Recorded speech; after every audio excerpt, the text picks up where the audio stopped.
जुलाना विधानसभा seat पर प्रचार करने के लिए गई विनेश फोगाट ने बीजेपी के नेता बृजभूषण शरण सिंह के ऊपर जमकर आरोपों को लेकर पलटवार किया और दावत किया कि पूरा देश उनके साथ खड़ा है। इससे पहले बृजभूषण शरण सिंह ने विनेश और उनके आंदोलन को कांग्रेस की साजिश करार दिया था। ये रिपोर्ट देखिए।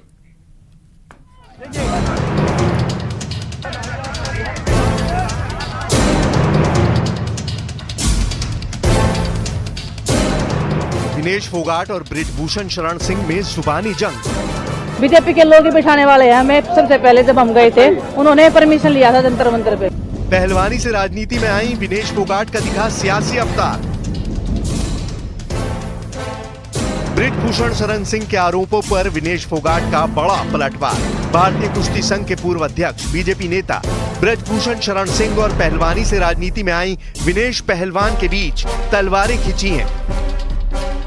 बृजभूषण शरण सिंह के आरोपों पर कांग्रेस नेता विनेश फोगाट ने तीखा प्रहार किया। विनेश के मुताबिक उन्हें जंतर मंतर पर बिठाने वाले बीजेपी ही थी। बृजभूषण शरण सिंह पर हमला बोलते हुए विनेश ने कहा कि बृजभूषण सिंह कोई देश नहीं है, मेरा देश मेरे साथ खड़ा है। उधर विनेश के साथ कांग्रेस में शामिल हुए बजरंग पूनिया ने भी बृजभूषण शरण सिंह पर हमला बोला। वो बात बाद में बताऊंगी मैं, किसने बिठाया किसने नहीं बिठाया। बीजेपी के लोग ही बिठाने वाले हैं। हमें सबसे पहले जब हम गए थे उन्होंने परमिशन लिया था जंतर मंतर पे। सर बृजभूषण देश नहीं है, मेरा देश मेरे साथ खड़ा है, मेरे अपने मेरे साथ में है, वो मेरे लिए मैटर करते हैं। बृजभूषण कभी एग्जिस्ट नहीं करता। बस मेरे अपनों ने साथ दिया है, जैसे कुश्ती में देता है ऐसे भी इधर भी आशीर्वाद रखेंगे और इनके आशीर्वाद से हर जंग को हम पार कर जाएंगे। देखिए वो दिक्कत बृजभूषण को और पूरी बीजेपी को है कि क्योंकि अगर हम बीजेपी में जाते तो हम देशभक्त हो जाते और हम कांग्रेस में आए हैं तो हमारे ऊपर कि भाई देशद्रोही हैं फलाना दकड़ा जो चीज़ें पहले बोल रहे थे वो अब फिर बोल रहे हैं। लेकिन हमारे नेता राहुल जी जो वो अभी प्रयास कर रहे हैं, संघर्ष कर रहे हैं, हम उस संघर्ष में उनके साथ खड़े हैं क्योंकि वो किसान की, जवान की, खिलाड़ियों की, हर वर्ग की आवाज़ उठा रहे हैं। तो हम उनके साथ कंधे से कंधा मिला के मजबूती के साथ काम करेंगे। इससे पहले बीजेपी नेता बृजभूषण शरण सिंह ने विनेश के कांग्रेस ज्वाइन करने पर जोरदार हमला बोला था। बृजभूषण शरण सिंह ने दावा किया कि विनेश फोगाट का कांग्रेस में शामिल होना उनके खिलाफ एक बड़ी राजनीतिक साजिश को दर्शाता है, जिसमें कांग्रेस के कई नेता शामिल थे। वहीं उन्होंने जंतर मंतर पर उनके खिलाफ हुए प्रदर्शन को भी कांग्रेस की साजिश करार दिया। जंतर मंतर पर दिखाई पड़ा। अब हम बार बार नाम लें, उसमें तो सब शामिल थे ना, लेकिन उसको लीड कौन कर रहा था? लीड तो भूपेंद्र हुड्डा कर रहे थे, दीपेंद्र हुड्डा कर रहे थे, प्रियंका जी आई थी। अब प्रियंका से बड़ा नाम तो और है नहीं कोई देश में, मतलब कांग्रेस का एक बड़ा नाम है। और आज जो घटनाक्रम जो सीक्वेंस मिल रहे हैं वो कांग्रेस के खिलाफ जा रहे हैं। कि महिलाओं का प्रदर्शन नहीं था। फर्स्ट डे ऐसा लगा था कि ये खिलाड़ियों का प्रदर्शन है, लेकिन फर्स्ट डे के बाद जब आप ही लोगों ने उनसे सबूत मांगना शुरू किया तो धीरे धीरे उनके साथ से लोग हट गए। अंत में एक फैमिली, एक अखाड़ा, जीजा साली और एक अखाड़ा, जिसके सर्वे सर्वा भूपेंद्र हुड्डा है और बाकी खिलाड़ी या बाकी लोग उनके साथ नहीं है। हालांकि बृजभूषण सिंह के बयानों पर कांग्रेस भी उनकी आलोचना कर चुकी है। कांग्रेस के मुताबिक जिसके साथ अन्याय होता है वो उसके साथ खड़ी होती है। उधर हरियाणा विधानसभा चुनाव में जुलाना सीट से कांग्रेस उम्मीदवार विनेश फोगाट पूरे दमखम के साथ मैदान में है, लेकिन इस सीट पर कांग्रेस को आखिरी बार जीत 2005 में मिली थी। अब बीजेपी के बड़े नेता बृजभूषण शरण सिंह के खिलाफ यौन शोषण के आरोपों पर आंदोलन कर चुकी ओलंपियन विनेश फोगाट कांग्रेस उम्मीदवार हैं और वो जीत का दावा भी कर रही है। तो वहीं सुल्तानपुर में करोड़ों की डकैती करने वाला अपराधी मिट्टी में मिल चुका है, लेकिन सियासत जाति पर हो रही है। पहले अखिलेश यादव ने मंगेश के एनकाउंटर पर सवाल उठाए तो अब अखिलेश यादव को राहुल गांधी का भी साथ मिल गया है।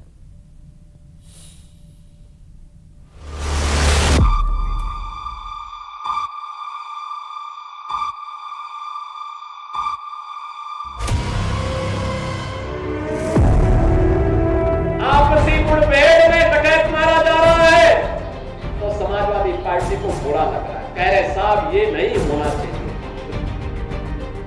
जिस अपराधी मंगेश यादव को यूपी पुलिस ने एनकाउंटर में ढेर कर दिया, जिस करोड़ों की डकैती का 7 दिन के अंदर भांडाफोड़ कर दिया, अब उस अपराध में भी विपक्ष को जाति के नाम वोट बैंक दिख रहा है। पहले मंगेश यादव के एनकाउंटर पर अखिलेश और शिवपाल ने सवाल खड़े किए तो अब राहुल गांधी ने जाति की सियासत में अपराधी के सिर अपना हाथ रख दिया। उन्होंने लिखा, बीजेपी शासित राज्यों में कानून और संविधान की धज्जियां उड़ाई जा रही। सुल्तानपुर में हुए मंगेश यादव के एनकाउंटर ने एक बार फिर साबित कर दिया है कि बीजेपी रूल ऑफ लॉ पर विश्वास ही नहीं करती। मंगेश के परिवार के आंसू पूरे देश से सवाल पूछ रहे हैं। कौन जिएगा और कौन नहीं, इसका फैसला अदालत करेगी या पुलिस। केंद्र सरकार की चुप्पी इस ठोको नीति पर उनकी स्पष्ट सहमति है। राहुल गांधी ने न सिर्फ डकैत मंगेश यादव के एनकाउंटर पर सवाल खड़े किए, बल्कि उन्होंने अपराधी के अधिकार की भी वकालत कर दी, जिसके खिलाफ खुद सीएम योगी ने मोर्चा संभाला और डकैत मंगेश के नाम जाति की सियासत करने वालों को आईना दिखा दिया। जो डकैत पुलिस मुठभेड़ में मारा गया, जो मारा गया, अगर वह डकैत जैसे हथियारों का प्रदर्शन करते हुए डकैती डाल रहा है, वहां ग्राहक भी बैठे हैं, ग्राहकों को खड़ा करके एक तरफ करके अगर गोली मार देता तो क्या उनकी जान को ये समाजवादी पार्टी वापस कर पाती क्या? कर पाती क्या? और वो किसी भी जाति के हो सकते थे। ग्राहक वो यादव भी हो सकता था, दलित भी हो सकता था।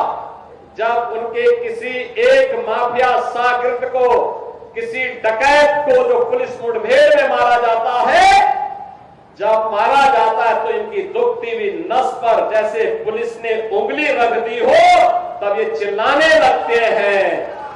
और फिर मुठभेड़ में, आपसी मुठभेड़ में डकैत मारा जा रहा है तो समाजवादी पार्टी को बुरा लग रहा है, कह रहे साहब ये नहीं होना चाहिए था। उत्तर प्रदेश में एनकाउंटर पर तनाव है, क्योंकि आने वाले दिनों में 10 सीटों पर उपचुनाव है। ऐसे में एक तरफ अपराध में जाति की राजनीति हो रही है, तो दूसरी तरफ एनकाउंटर पर सवाल उठाने वालों को घेरा जा रहा है, क्योंकि यूपी सरकार में अब तक जो भी एनकाउंटर हुए उसमें सिर्फ अपराधी मारा गया, जिसका ना जाति है ना धर्म, सिर्फ उसके आपराधिक कर्म ही ने उसे अंजाम तक पहुंचाया। Bureau report, news 18।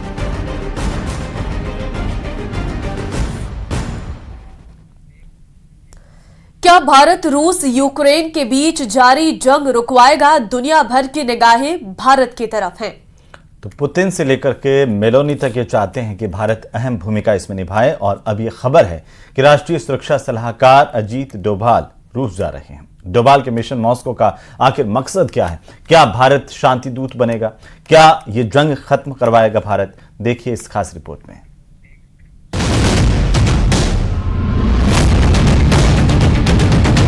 रूस और यूक्रेन के बीच करीब 2.5 साल से युद्ध जारी है। दुनिया के तमाम देश शांति पहल की कोशिश कर चुके हैं, लेकिन दुनिया का भरोसा भारत पर टिका हुआ है। खबर है कि भारत के राष्ट्रीय सुरक्षा सलाहकार अजीत डोभाल युद्ध के शांतिपूर्ण समाधान पर चर्चा के लिए मॉस्को जा सकते हैं।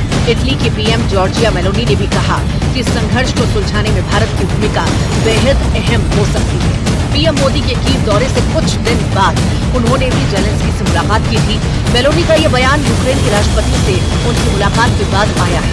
रूस के राष्ट्रपति व्लादिमीर पुतिन भी ये कह चुके हैं कि इसे सुलझाने में उन्हें भारत से ईमानदार कोशिश की उम्मीद है। È il motivo anche per cui io penso che alla fine nazioni, attori come Cina e India possano giocare un ruolo e debbano giocare un ruolo per risolvere il conflitto in Ucraina. L'unica cosa che non si può fare, signori, è pensare che si risolve il conflitto in Ucraina mollando l'Ucraina al suo destino, perché questo non porterà pace, porterà caos, porterà guerre più vicine a casa nostra e porterà molte conseguenze economiche tanto più gravi di quanto oggi costa sostenere l'Ucraina. Meloni का कहना है कि भारत और चीन जैसे देशों को Ukraine में संघर्ष को हल करने में भूमिका निभानी चाहिए और उन्हें आगे आना चाहिए। रूस के राष्ट्रपति व्लादिमीर पुतिन भी ये कह चुके हैं कि उन्हें इस मसले को सुलझाने में भारत से ईमानदार कोशिश की उम्मीद है। Мы с уважением относимся к нашим друзьям, партнерам, которые, я считаю, искренне заинтересованы в решении всех вопросов, связанных с этим конфликтом. Это прежде всего Китайская Народная Республика, Бразилия, Индия. Я постоянно в контакте с нашими коллегами по этому вопросу. И у меня нет сомнения в том, что руководители этих стран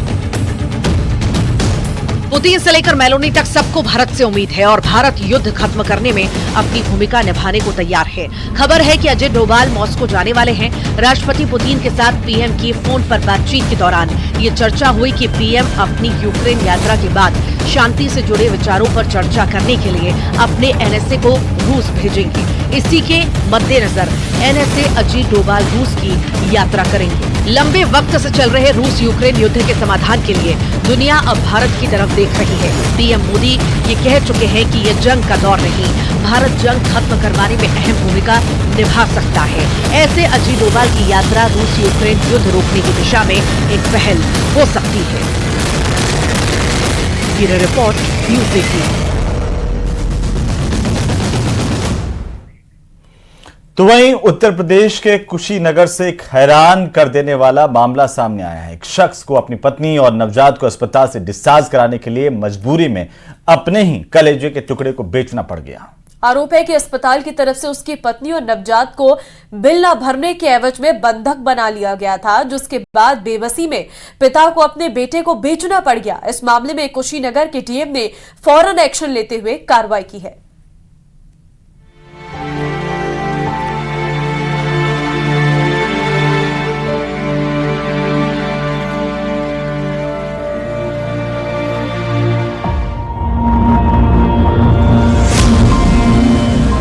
यूपी के कुशीनगर में दिल दहला देने वाली वारदात। बेबस पिता ने 20,000 रुपए में कलेजे के टुकड़े को बेचा। बेटे को बेचकर अस्पताल से पत्नी को कराया डिस्चार्ज। यूपी के कुशीनगर से इंसानियत को शर्मसार करने वाली तस्वीर सामने आई। बरुआ पट्टी इलाके में पत्नी को एक निजी अस्पताल से डिस्चार्ज करने के लिए एक पिता को अपने ही बेटे को बेचना पड़ गया।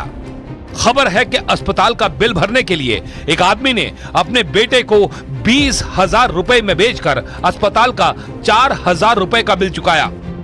आरोप है कि अस्पताल के कर्मचारियों ने उसकी पत्नी और नवजात को बंधक बना लिया था। इसके बाद बेबसी में उस शख्स ने मजबूरी में अपने 2 साल के बेटे को बेचकर अस्पताल का बिल भरकर पत्नी और नवजात को आजाद कराया।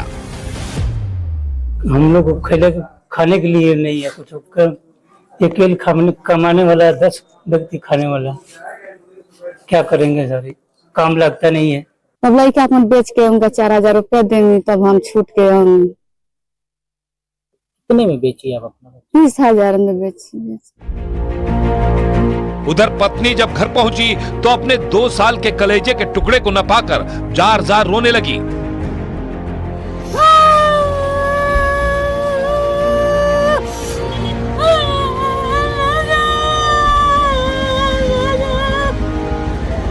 मामला सामने आने के बाद जिले के डीएम और एसपी ने फौरन एक्शन लिया।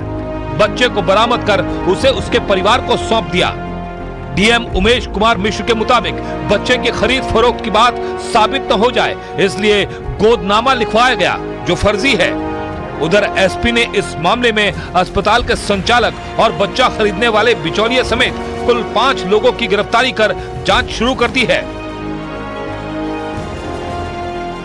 एक फर्जी गोदनामे के आधार पे बच्चा जो है इन लोगों ने दूसरे को दिया था और उसको पता किया गया तो फर्जी है, गोदनामा फर्जी है, किसी को इस प्रकार अधिकार नहीं है। CWC को वहां बुला लिया गया है, बच्चा भी मिल गया है और जो भी दोषी लोग हैं उनके विरुद्ध कार्रवाई की जा रही है। रात में जब ये सूचना प्राप्त हुई तो पूरी रात अभियान चला के बच्चे को सकुशल बरामद करा लिया गया है, उनके पिता को सौंप भी दिया गया है और साथ ही साथ इस मामले में मुकदमा पंजीकृत करवाकर 5 लोगों को अभी तक पकड़ लिया गया है। इस मामले में एक सिपाही पर भी कार्रवाई की धौंस दिखाकर पीड़ित आदमी से 5,000 रुपए लेने की बात सामने आई है, जिसकी जांच कुशीनगर के एसपी कर रहे हैं।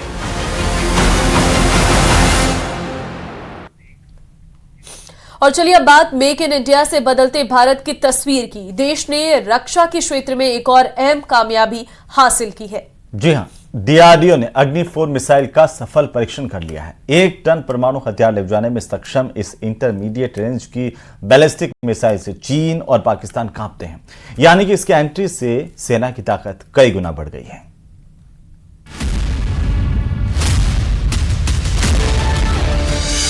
4000 किलोमीटर की अचूक रेंज वाली मिसाइल। मेक इन इंडिया ब्रह्मास्त्र से कांपा चीन और पाकिस्तान।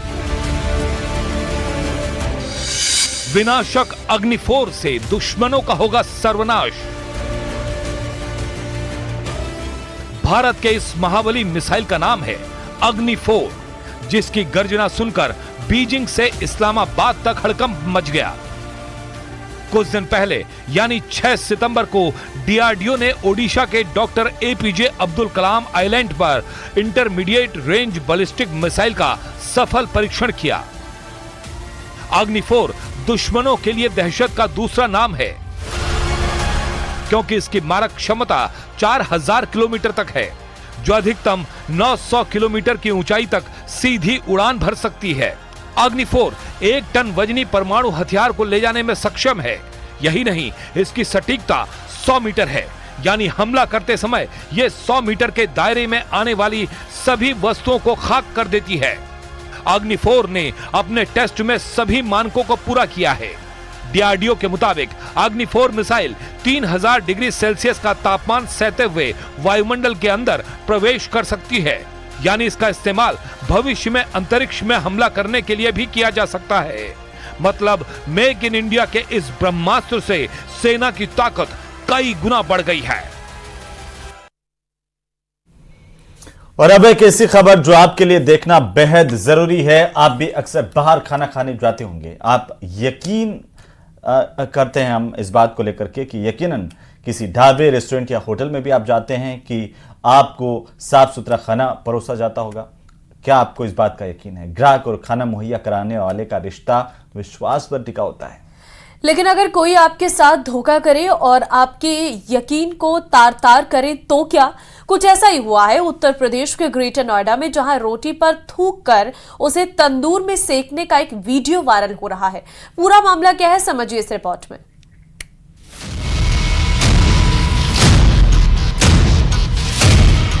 यूपी के ग्रेटर नोएडा से आया हैरान करने वाला वीडियो। धूप लगाकर तंदूर में रोटी सेकने का वीडियो हुआ वायरल।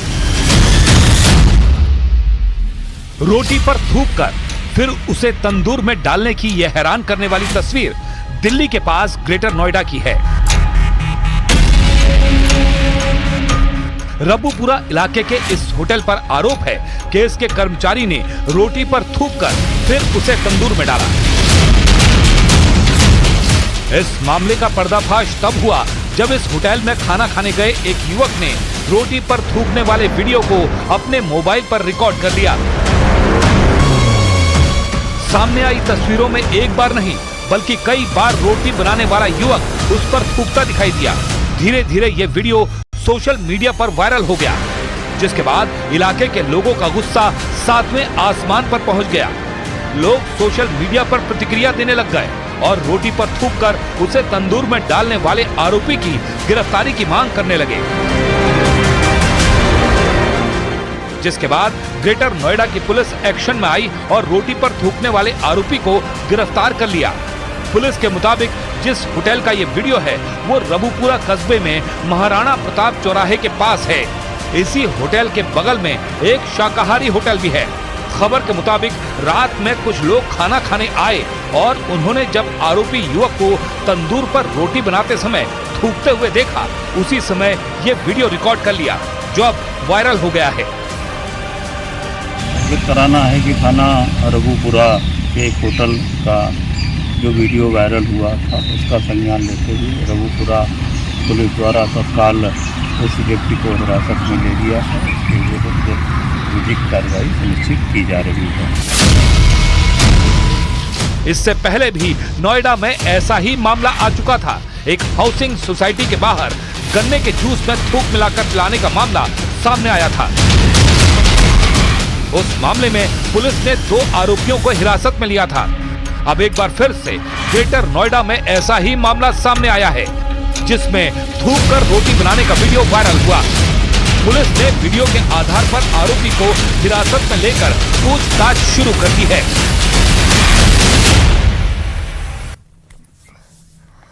और अब जो खबर हम आपको बताने जा रहे हैं उसने हरियाणा की सियासत में भूचाल ला दिया है। जो राम को लाए थे हम उनको लाएंगे गाने से मशहूर हुए सिंगर कन्हैया मित्तल ने एक बयान से हरियाणा की राजनीति को नया रुख दे दिया है। ये रिपोर्ट देखिए।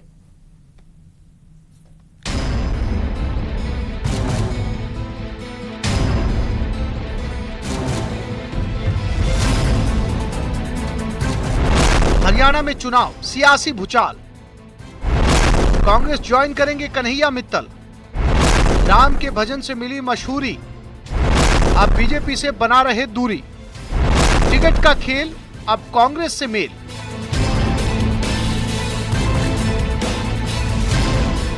जो राम को लाए थे हम उनको लाएंगे गाने से फेमस हुए सिंगर कन्हैया मित्तल के एक ऐलान ने हरियाणा की सियासत में भूचाल लाकर रख दिया है। चारों तरफ अब सिर्फ इसी बात की चर्चा हो रही है कि दौसा के मेहंदीपुर बालाजी में कन्हैया मित्तल ने ऐलान किया कि वो शीघ्र ही कांग्रेस ज्वाइन करेंगे। हालांकि उन्होंने ज्वाइन करने की तारीख का खुलासा नहीं किया। मन में है, जल्द से जल्द करेंगे और जब करेंगे सबको पता लगेगा। एक बात तो सामने आई है कि बीजेपी द्वारा आपका जो पंचकुला से टिकट कटने के बाद में आप इस तरह का कदम उठा रहे हैं। नहीं, ऐसा कुछ नहीं है। ना मैंने पंचकुला की बात करी थी, ना कोई टिकट कटने की बात है। मेरा मन है, जैसे हर नागरिक का एक विचार होता है कि मैंने कहीं जुड़ना है जाके, तो मेरा मन है वहां जुड़ने का। भगवान श्री कृष्ण के भजन गाने वाले और सनातन की बात करने वाले सिंगर कन्हैया मित्तल का कहना है कि वो कांग्रेस में रहकर भी सनातन को बढ़ावा देने का काम करेंगे। सनातन किसी एक पार्टी का नहीं हो सकता। देखिए, मैंने जो गीत गाया था वो मैं खुद सनातनी हूँ, तो इसलिए मैंने उसको प्रमोट किया है। कांग्रेस में जाके मैं सनातन को प्रमोट करना थोड़ी ना बंद कर दूंगा। और दूसरी बात कि जो हमारे को सुनने वाले हैं या चाहने वाले हैं, उनसे ही हम लोग बनते हैं कलाकार। और उसी भावना को समझते हुए कि सनातन सिर्फ एक पार्टी से नहीं चलता। जिस भी जगह आप सनातन की सेवा करना चाहें आप कर सकते हो, कोई उसमें आपत्ति नहीं है। और बात रही गाने की, तो गाना मैंने भाजपा के लिए नहीं गाया, वो सनातनियों के लिए, संत के लिए और भगवे के लिए गाया। वहीं कन्हैया मित्तल को लेकर ये भी चर्चाएं हैं कि बीजेपी की तरफ से पंचकुला से टिकट नहीं मिलने से उन्हें नाराजगी है। इसी वजह से उन्होंने कांग्रेस का दामन थामा है। हालांकि उन्होंने इन बातों को सिरे से खारिज कर दिया और कहा कि टिकट को लेकर अभी किसी से कोई बात नहीं की। ऐसा कुछ मैं तो चलिए, इसी के साथ ही न्यूज़ 18 प्राइम में अभी के लिए फिलहाल इतना ही। नमस्कार।